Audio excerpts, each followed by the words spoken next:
আমাৰ মানে এইটো federation of Indian chambers of commerce আছে তাৰে ফিকি লেডিজ অৰ্গেনাইজেশ্যন আমাৰ যিটো লেডিজ উইংটো এইটো আমি এইটো চেঞ্জ অফ গাৰ্ড যিটো পদক সলনি মানে যোৱা বছৰৰ এইখিনি সময়তে সলনি হয় এপ্ৰিল মাহৰ পৰা আমাৰ নতুন বছৰ হয় আৰু আমি অসমৰ মানে আমাৰ কৃষ্টি সংস্কৃতিৰ লগত সংগতি ৰাখি আৰু বিহু বাপতি সাহোন বিহুৰ লগত সংগতি ৰাখি আমি অনুষ্ঠানটো তেনেকৈ অনুষ্ঠিত কৰোঁ একচুৱেলি বহাগ সোমোৱাৰ মানে এপ্ৰিলৰ পাছৰ পৰা আমাৰ এতিয়া চ'তৰ শেষৰ লগে লগে বহাগ বিহু আহিয়ে যায় গতিকে আমি এইটো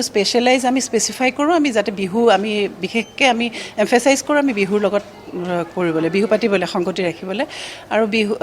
আৰু কৃষ্টি সংস্কৃতি যিমান পাৰোঁ আমি দেখুৱাওঁ আজিও দেখুৱাম আমি আমাৰ নিজৰ মেম্বাৰ সভ্যাসকলে বিহু নাচিব তাৰপিছত আমি পিঠা লাড়ু যিমানখিনি পাৰি আৰম্ভণিটো আমি বিহুৰে ষ্টাৰ্ট কৰোঁ তাৰপিছত গোটেই বছৰটো আমাৰ চেম্বাৰ অফ কমাৰ্চৰ কাম হয় আমাৰ এতিয়ালৈকে আমি এইটো ফ্ল' নৰ্থ ইষ্ট চেপ্টাৰ হয় এতিয়ালৈকে আমাৰ 220 মেম্বাৰ্ছ আছে অল অভাৰ নৰ্থ ইষ্টৰ আৰু 16,000 অল অভাৰ ইণ্ডিয়া 16,000 আৰু আমাৰ নৰ্থ ইষ্টৰ 220 আমাৰ চেপ্টাৰ এইটো নৰ্থ ইষ্ট চেপ্টাৰ আমি মিলি পিনে কৰোঁ আৰু গোটেই বছৰটো আমাৰ অনুষ্ঠান হৈয়ে থাকে এইবাৰ আমাৰ 18 সংখ্যক পদক সলনি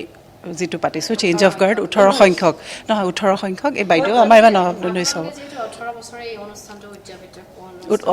বছৰ হৈ গ'ল এইটো 19 নম্বৰৰ হয় অনুষ্ঠানটো একচুৱেলি আমাৰ অনুষ্ঠানটো 2007 চনত আৰম্ভ হৈছিল তাৰ পাছৰ পৰা আমাৰ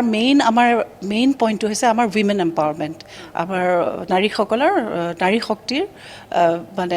যিটো আমাৰ এম্পাৱাৰ কৰা সেইটো আমাৰ মেইন এম্ফেচাইজ সেইকাৰণে আমি একদম গ্ৰাছৰুট লেভেলৰ পৰা কাম কৰি তাৰ পাছত কেনেকৈ তেওঁলোকক স্বাৱলম্বী কৰিব পাৰি সেইটো আমাৰ প্ৰধান কাম তাৰ পাছৰখিনি